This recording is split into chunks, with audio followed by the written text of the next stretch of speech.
자, 제2절 투자 위험의 분석 들어가겠습니다. 자, 먼저 수익과 위험의 측정인데요. 자, 우리가 어떤 사업에 투자했었을 때 그 사업이 잘 될 수도 있고 안 될 수도 있어요. 자, 사업이 잘 되면 높은 수익률을 얻겠지만 사업이 잘 안 되면 낮은 수익률을 얻거나 아니면 손해를 볼 수도 있을 것입니다. 따라서 미래라고 하는 것은 우리가 확실히 알 수가 없고 사업이 잘 될 수도 있고 안 될 수도 있어요. 또는요, 그저 그럴 수도 있습니다. 자, 따라서 사업이 잘 될 확률, 그저 그럴 확률, 사업이 안 될 확률 별로 각각 얼마의 수익이 발생할지를 예상해서 기대값을 구할 수밖에 없습니다. 따라서 우리가 투자에 있어서 수익의 크기 또는 수익률의 크기는요, 기대값으로서 측정을 하게 돼요. 자, 어떤 사업을 할 때 경제 환경 변수가 비관적이면 수익률은 6%밖에 얻지 못하고 낙관적이면 10%의 돈을 벌 수가 있다고 합시다. 자, 근데 비관적일 확률이 20%, 정상적 60%, 낙관적 20%니까 각각의 발생 확률마다 수익을 곱해주게 되면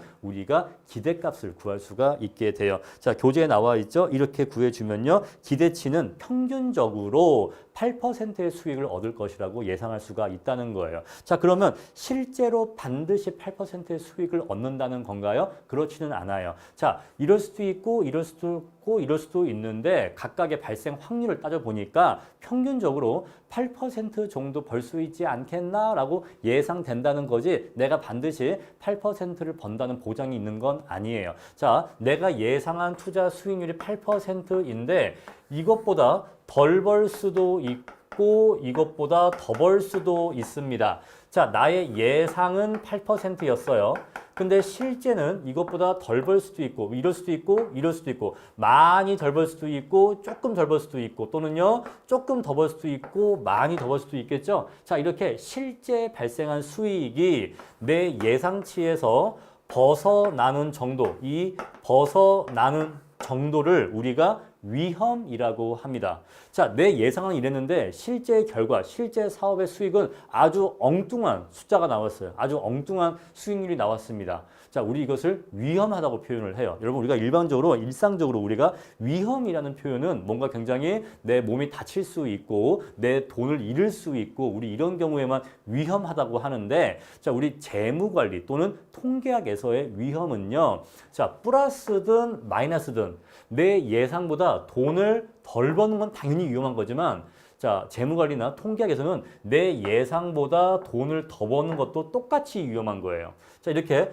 세 칸만큼 덜 버는 것이나 세 칸만큼 더 버는 것이나 마이너스 3 플러스 3이 똑같이 위험한 겁니다. 왜냐하면 재무관리나 통계학에서는 위험의 개념이 돈을 못 벌 가능성의 크기를 의미하는 게 아니라 내 예상이 어긋나는 정도를 위험이라고 정의하기 때문이에요. 즉, 나의 예상이 틀릴 확률을 위험이라고 정의하기 때문에 그렇습니다. 자, 그래서 우리가 위험의 측정은 수익이 기대치, 나의 예상을 벗어날 가능성의 크기로서 위험의 크기를 측정하게 돼요. 자, 나의 예상치에서 얼마나 떨어져 있나, 실제 결과치가 나의 예상에서 얼마나 떨어져 있냐를 우리가 분산이라고 합니다. 얼마나 퍼져 있냐. 여러분, 이것을 이렇게 이해하시면 돼요. 자, 우리가 관역에다가 가운데 10점짜리 관역이 있고 내가 총을 쏩니다.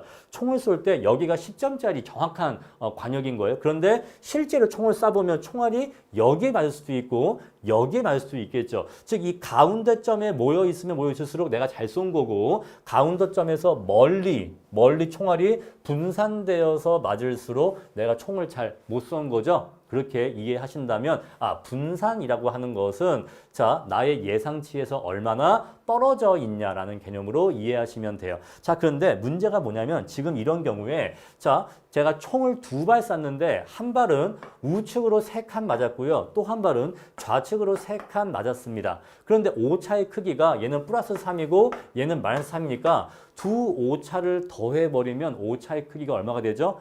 0이 돼버려요. 오차의 크기가 0이 됩니다. 오차가 0이 돼버려요. 자, 오차가 0이다 라고 하는 것은 정확하게 쌌다는 의미잖아요. 근데 사실은 가운데 맞은 총알은 한 발도 없거든요. 근데 이 오차와 이 오차를 더해버리니까 우리가 전체 오차를 구하기 위해서 이 오차를 더하니까 부호가 반대인 관계로 서로 상쇄가 돼서 오차가 0이 나오는 문제가 생겨요. 그래서 이러한 문제, 이 부호로 인한 문제를 해결하기 위해서 우리는 이 오차에다가 제곱을 합니다. 오차에다가 이렇게 제곱을 해요. 그러면 얘가 9가 되고 얘가 9가 되겠죠. 그럼 이제 더하면 오차의 크기가 얼마가 되죠? 18이 됩니다. 자, 그런데 이렇게 하면은 서로 부호가 반대, 플러스 오차와 마이너스 오차가 서로 만나서 없어지는 문제, 오차가 작아지는 문제는 해결할 수 있는데, 근데 문제가 뭐냐면 이렇게 제곱 해버리니까 숫자가 너무 커져버린 거죠. 숫자가 제곱으로 커져버리는 겁니다. 그래서 자, 제곱을 해서 더한 다음에 다시 이거를 루트를 씌워줘요. 얘를 다시 이렇게 루트를 씌워줍니다. 제곱을 했던 숫자니까 다시 이 숫자의 크기를 다시 줄이기 위해서 다시 루트를 씌워주는 작업을 하게 되는 겁니다. 그러면 이제 우리가 이것을 표준 편차라고 해요. 표준 편차. 그냥 개념적으로만 이해하세요. 아직은 정확한 공식을 말씀드리는 게 아닙니다. 그냥 개념만 이해시켜 드리는 거예요. 자, 우리 이렇게 제곱해서 더하는 것을 분산이라고 해요. 정확한 의미의 분산이라고 하고, 자, 이것의 크기가 제곱되어 있기 때문에 크기를 다시 원래 사이즈로 돌리기 위해서 루트를 씌우는 것을 표준 편차라고 합니다. 자, 그러면 얘가 약 3루트 2니까 얘가 1.4니까 4.2가 나오게 되겠죠. 자, 물론 완벽하게 3이 나오지는 않아요. 왜냐하면 수식 계산상의 문제가 있기 때문에 정확하게 3이 나오지는 않지만 그래도 제곱된 크기를 어느 정도 줄여주는 효과가 있다는 거죠. 3에 근접하게 나오기 때문에. 자, 일단은 제가 오차의 개념과 위험의 개념과 그래서 이 오차 간의 서로 상쇄관계를 없애기 위해서 왜 제곱을 하고 그런 다음에 왜 다시 루트를 씌우는지 그 원리를 말씀드린 겁니다. 자, 그럼 이제 본격적으로 위험의 측정을 들어가 볼게요. 자, 위험의 측정은 통계적으로 분산과 표준 편차로 하는데, 자, 분산은 제곱을 해서 더한 값을 얘기하고 표준 편차는 다시 그것에 루트를 씌운 값을 표준 편차라고 한다. 따라서 양자의 크기는 비례관계가 있다라는 것입니다. 자, 그러면 아까 우리 사례에서 분산을 구해 볼게요. 자, 나의 예상치는 8%입니다. 자, 이럴 수도 있고 이럴 수도 있고 이럴 수도 있는데 평균적으로 8%의 수익이 날 것이라고 나는 예상을 했어요. 자, 근데 실제로는 경제 환경이 비관적이었다고 합시다. 자, 나의 예상은 8%였는데 실제는 6%의 수익을 얻게 된 거죠. 실제로는 2%의 수익을 덜 얻게 된 겁니다. 즉 2%만큼의 오차가 발생한 거죠. 따라서 자, 나의 예상은 8%였는데 자, 얘를 8%라고 쓸게요. 다음에 실제는 6%니까 오차의 크기가 얼마죠? 2%죠. 여러분, 사실 근데 부호는 상관없어요. 자, 지금 이렇게 쓰든 아니면 이렇게 쓰든 상관없습니다. 왜 상관없냐면 자, 이렇게 하면 2%가 나오고 이렇게 하면 마이너스 2%가 나오는데 어차피 이 오차의 크기에다가 제곱을 할 것이기 때문에 어차피 똑같이 4가 나와요. 그래서 자, 이렇게 이 순서를 뭐를 먼저 쓰냐는 중요하지 않습니다. 아시겠죠? 자, 따라서 순서는 중요하지 않다 말씀드릴게요. 근데 헷갈리시니까 교과서랑 동일하게 6 빼기 8로 쓰겠습니다. 자, 그래서 6 빼기 8 이만큼이 오차죠? 오차가 얼마죠? 마이너스 2%. 나의 예상보다 2%만큼 수익이 덜 나왔죠. 자, 이 오차의 크기에 뭘 해줘요? 제곱을 해줘요. 왜? 부호를 없애기 위해서 제곱을 해줍니다. 자, 그런데 이렇게 비관적이 발생할 확률 얼마예요? 20%죠? 발생 확률은 또 곱해줘야죠. 자, 비관적이어서 오차가 발생할 확률이 20%니까 자, 오차 발생 확률에다가 오차의 크기를 곱해줘야 되는 겁니다. 자, 다음에 더하기. 자, 실제 상황이 정상적이면요. 오차의 크기는 0이죠. 8%니까 오차의 크기는 0입니다. 8 빼기 8, 0인데 그냥 쓸게요. 곱하기 정상적일 확률 0.6. 다음에 더하기. 자, 다음에 10%. 낙관적이면 10%니까 오차가 얼마죠? 플러스 2%죠? 제곱해주고 발생 확률 0.2 해주면 뭘 구할 수 있다? 분산을 구할 수 있다는 겁니다. 그 분산값에 루트를 씌우면 표준 편차를 구할 수 있게 된다는 거죠. 그렇게 해서 수익과 위험의 측정까지 말씀드렸고요. 자, 다음으로 수익률의 종류를 말씀드리겠습니다. 첫 번째 기대 수익률이 있어요. 말 그대로 내가 어떤 부동산을 투자할 때 내가 이거 투자하면 얼마 정도 벌 수 있을 거라고 기대하는 수익률을 우리가 기대 수익률이라고 합니다. 여러분, 그런데 내가 예상했던 수익률이 실제로 나올 수도 있고 실제로 나오지 않을 수도 있어요. 따라서 기대 수익률은 투자 전에 투자자가 기대하는 주관적인 수익률이고, 자, 사전적 개념이라고 합니다. 투자하기 전에 이 부동산 투자하면 얼마 정도 벌 수 있겠네라는 나의 기대이기 때문에 아직 투자 이전이기 때문에 사전적 개념이라고 해요. 자, 그러면 실제로 투자를 했어요. 실제 투자해보니까 실제로는 얼마가 벌리네 하는 우리 수익률을 실현 수익률이라고 하는데 교재 112페이지 양가로 3번에 나오죠. 실현 수익률은 실제로 부동산 투자한 다음에 사후적으로 알게 되는 수익률을 실현 수익률이라고 합니다. 자, 따라서 실현 수익률을 크기를 통해서 투자 성과를 판단할 수가 있겠죠. 이 투자가 잘된 투자인지 그렇지 않은 투자인지 투자 성과를 판단할 수 있게 됩니다. 자, 그리고 방금 말씀드린 이 기대 수익률은 내부 수익률이라고도 하는데, 내부 수익률이라고 하는 용어는 어떤 사업에서 얻어질 것으로 예상되는 수익률을 내부 수익률이라고 해요. 따라서 기대 수익률과 내부 수익률은 동의어다라고 이해하시면 되겠습니다. 자, 다음으로 요구 수익률이라는 것이 있습니다. 자, 요구 수익률이라고 하는 것은요, 어떤 투자자가 어떤 투자 대상에 투자할 때, 자, 특히 부동산에 투자할 때 나는 이 부동산에서 최소 이 정도의 수익은 얻어야지만 이 물건에 투자할 거야 라고 요구하는 수익률이 있어요. 왜냐하면 자, 내가 내 돈을 들여서 5억, 10억을 들여서 뭐 10억, 20억을 들여서 어떤 부동산을 산다고 하는 것은 두 가지 대가를 치러야 됩니다. 첫 번째, 기다려야 돼요. 자, 일단 산 다음에 내가 원하는 수익률이 나올 때까지 기다려야 됩니다. 따라서 첫 번째, 시간에 대한 보상을 요구하게 돼요. 그러한 수익이 나올 때까지 내가 내 돈이 묶여 있고 내가 기다리는 거에 대한 시간에 대한 보상을 요구하게 되고요. 다음에 두 번째, 만약에 내가 어떤 돈을 들여서 원룸 건물을 샀어요. 그런데 자, 시간이 지나면서 정부 정책이나 세법이 바뀔 수가 있고 내 건물 근처에 새 원룸 건물이 멋지게 들어와서 내 건물에 공실률이 증가할 수도 있습니다. 자, 이러한 투자나 사업상의 위험도 내가 무릅쓰면서 투자한 것이기 때문에 그러한 위험에 대한 보상도 요구하게 돼요. 따라서 어떤 투자자가 어떤 투자 대상에 자기 돈을 넣어서 투자를 하려면 최소한 시간에 대한 보상과 위험에 대한 보상, 이 두 가지에 대한 보상, 이 두 가지 위험을 무릅쓸 만큼의 수익은 안겨줘야지만 그래야지만 투자를 하게 되겠죠. 따라서 요구 수익률은 무위험률 플러스 위험 할증률로 이루어집니다. 자, 이 무위험률은 순수한 시간에 대한 대가이기 때문에 이것은 일반적으로 국공채 이자율이나 정기예금 이자율 수준 정도로 정해져 있죠. 그런데 투자 대상마다 차이가 많이 발생하는 것은 바로 이 위험 할증률입니다. 여러분, 우리가 부동산 투자를 예를 들면은 상가 투자, 원룸 투자, 아파트 투자, 근데 아파트도 서울 아파트, 지방 아파트 또는 농경지 투자, 임야 투자, 그린벨트 투자, 재건축, 재개발 투자 여러 가지 투자 유형이 있는데 각각의 투자 유형마다 투자 위험은 다 상이합니다. 따라서 자, 위험한 투자일수록 더 높은 수익률을 바라게 되겠죠. 여러분, 어떤 분들이 토지를 삽니다. 저기 시골에 이걸 왜 사지? 이런 땅을 왜 사지? 싶은 토지를 사요. 여러분, 그런 분들이 토지를 사는 이유는 아파트를 안 사고 토지를 사는 이유는 우리가 뭐 10%나 뭐 5% 그런 돈 벌자고 사는 거 아닙니다.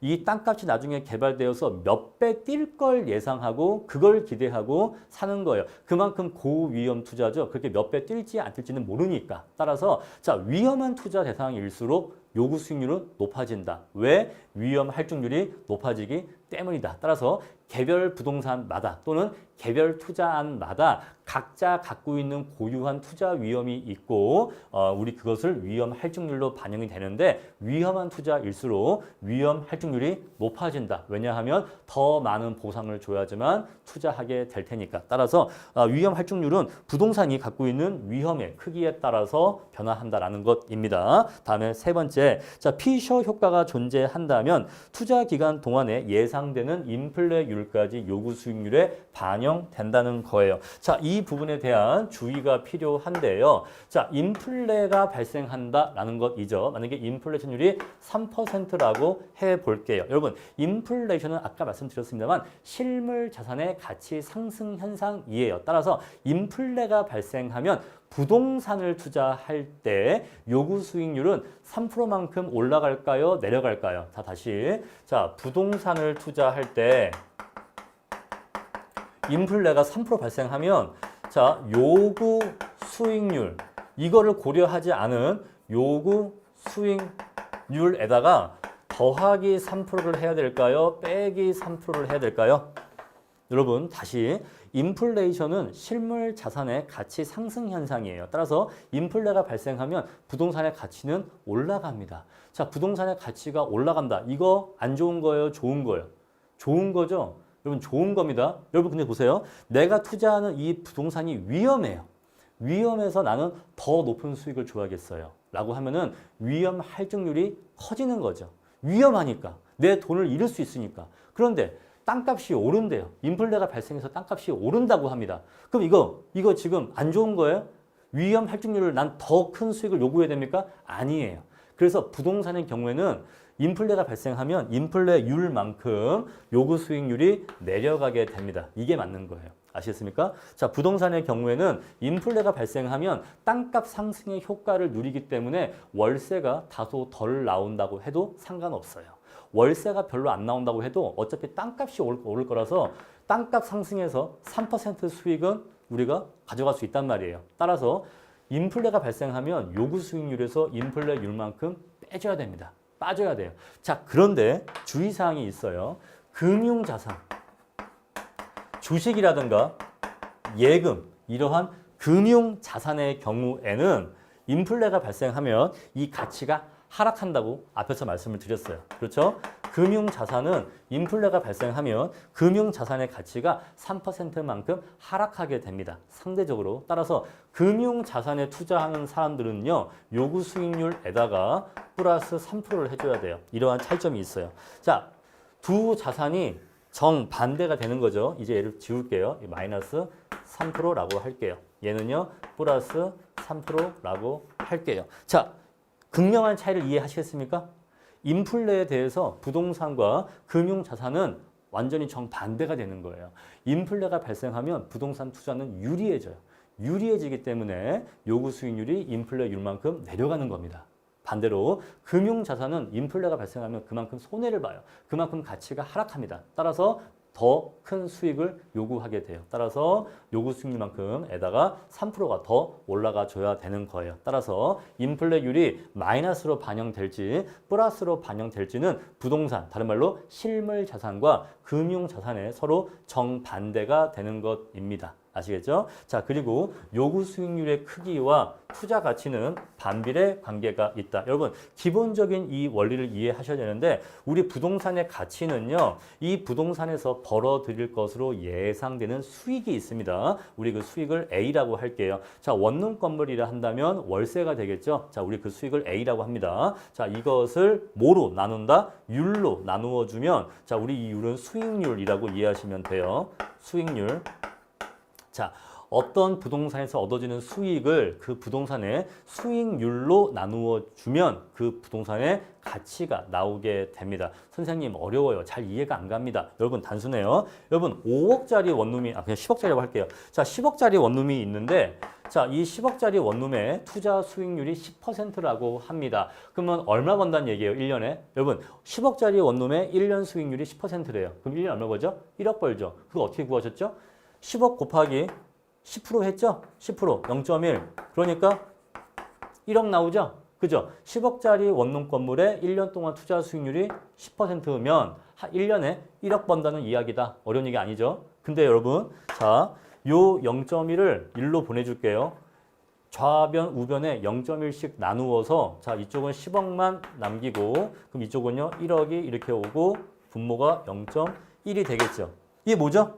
가치. 이거 뭐죠? 수익. 요거는요, 수익률. 그래서 사실은 이 얘기예요. 사실은 이렇게 얘기하면 이해가 쉬워요. 근데 이 얘기를 이렇게 하면 헷갈려 하는 거죠. 사실은 근데 같은 식인데. 그죠? R이 이쪽에 있냐? 이쪽에 있냐? 그 차이일 뿐입니다. 아시겠죠? 따라서 어떤 부동산의 가치는 수익을 수익률로 나눠준 거예요.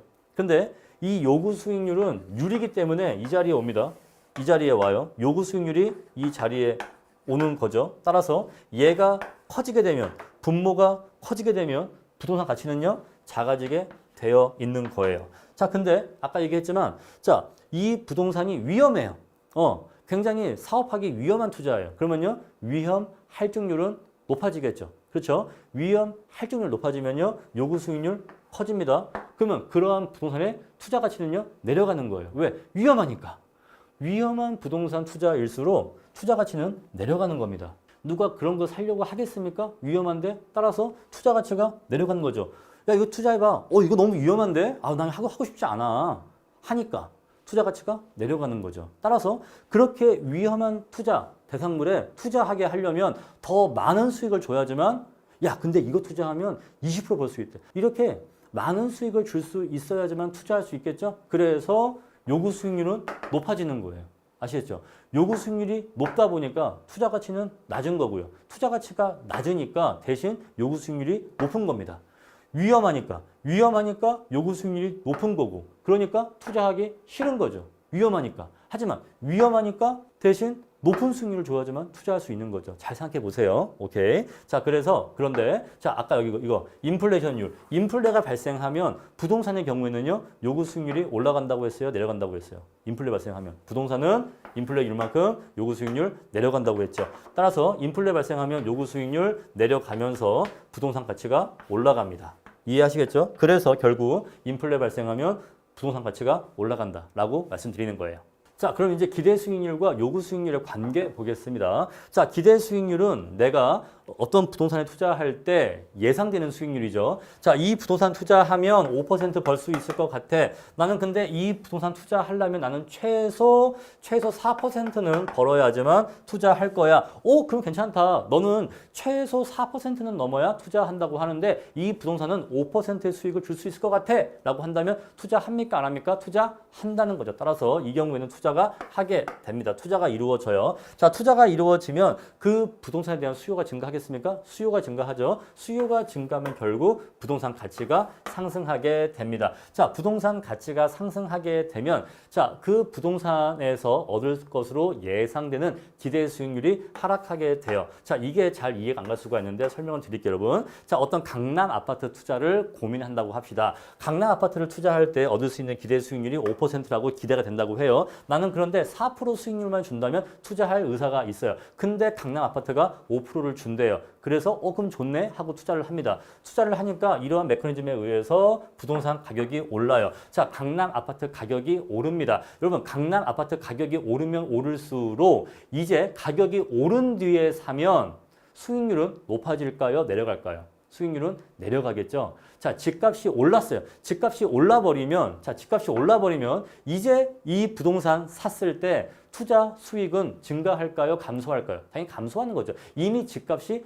올라버렸잖아요. 이미 집값이 올라버렸으니까 앞으로 투자를 하는 경우에는 예상되는 투자 수익률이 감소하게 되는 겁니다. 따라서 집값이 올라가면 앞으로는 기대 수익률이 하락하게 돼요. 이미 집값이 올라서 더는 벌 수 있는 게 별로 남아있지 않게 된다 이 얘기예요. 따라서 자, 원래는 얘가 컸고 얘가 낮았는데 결국 얘가 조금씩 내려가니까 결국 이 둘이 같아지는 지점에 오게 된다는 거죠. 그러면 양자가 일치하게 됩니다. 그럼 더 이상 투자가 이루어지지 않게 되겠죠. 자, 반대로 자, 어떤 아파트에 투자하면 5% 벌 것으로 예상이 되는데 어떤 사람이 나는 최소 7%는 돼야지만 투자할 거야 라고 한다고 해봐요. 여러분, 그럼 이 경우에는 투자합니까? 안 합니까? 투자하지 않겠죠. 투자하지 않습니다. 따라서 수요가 감소하게 되겠죠. 수요 감소하니까 부동산 가격이 내려가게 돼요. 자, 부동산 가격이 내려가니까 이제는 투자할 만해지는 거죠. 아까는요, 집값이 올라서 에이, 이미 다 올라버렸잖아. 지금 들어가봤자 별로 벌 수가 없어. 라고 했지만, 자, 얘는 반대로 집값이 내려가니까, 내려가네. 강남 아파트 가격이 내려가네. 그럼 이제는 좀 사볼만 하지 않아? 라고 하면서 점차 기대 수익률이 올라간다. 이 얘기예요. 얘가 점차 올라간다. 이 얘기입니다. 그럼 결국 이 둘이 같아지는 지점이 오게 된다는 거죠. 그러면 역시 투자가 더 이상 이루어지지 않게 돼요. 따라서 자, 이렇게 되는 경우에는 투자가 이루어지다가 결국 일치하게 되고, 이렇게 되는 경우에는 투자가 이루어지지 않다가 이렇게 돼서 결국 양자가 일치하면서 투자 균형 상태가 달성된다는 겁니다. 자, 보충 설명으로 시장 가치와 투자 가치의 관계가 있는데, 여러분 시장 가치는 시장에서 합리적으로 일반적으로 받을 수 있는 가격을 시장 가치라고 해요. 투자 가치는 어떤 특정한 사람이 특정한 투자자가 갖는 주관적인 가치를 투자 가치라고 합니다. 자, 일반적인 눈으로 보는 게 시장 가치예요. 일반적인 눈, 일반인의 눈. 근데 투자 가치는요, 특정인의 눈, 특정인의 눈에 보이는 가치가 바로 투자 가치입니다. 따라서 시장 가치는 객관적이에요. 시장 가치는 객관적인 성격이 있고요. 투자 가치는 주관적인 성격이 있습니다. 아, 내가 얘를 이렇게 사서 이렇게 투자하면 이렇게 벌 수 있지 않을까? 여러분, 그 생각 누가 하는 거예요? 일반인이 다 하는 거예요? 아니에요. 그 사람만 하는 생각이야. 따라서 그 사람이 나름대로 갖고 있는 사업 계획에 근거해서 도출된 가치가 바로 투자 가치인 겁니다. 내가 얘를 사서 이렇게 리모델링해서 이렇게 하면은 이 정도 벌 수 있을 것 같은데, 이 집값이 이렇게 올라갈 것 같은데 라고 그냥 어떤 특정 개인이 주관적으로 예상하는 가치죠. 바로 그게 투자 가치예요. 자, 그랬을 때 시장 가치가 100억이고 투자 가치가 90억이면 이거 사겠습니까? 안 사겠습니까? 내가 100억짜리 사서 이렇게 투자를 하면 90억짜리가 될 것 같아요. 그럼 사요, 안 사요? 안 사겠죠? 이러면 투자가 기각되는 거죠. 투자가 이루어지지 않는 거죠. 자, 반대로 자, 시장 가치가 90억인데 투자 가치가 100억이에요. 중개업소에 갔더니 90억에 나온 매물이 있는 거예요. 근데 내가 이 90억짜리를 사서 이렇게 하면은 100억짜리로 만들 수 있을 것 같아요. 그럼 삽니까? 안 삽니까? 사겠죠. 그래서 이 경우에는 투자가 실행되는 겁니다. 자, 따라서 우리가 투자를 할까 말까에 대한 의사결정이 기대 수익률과 요구 수익률의 대소 관계로도 결정되지만 시장 가치와 투자 가치의 대소 관계로도 결정될 수 있다는 것입니다.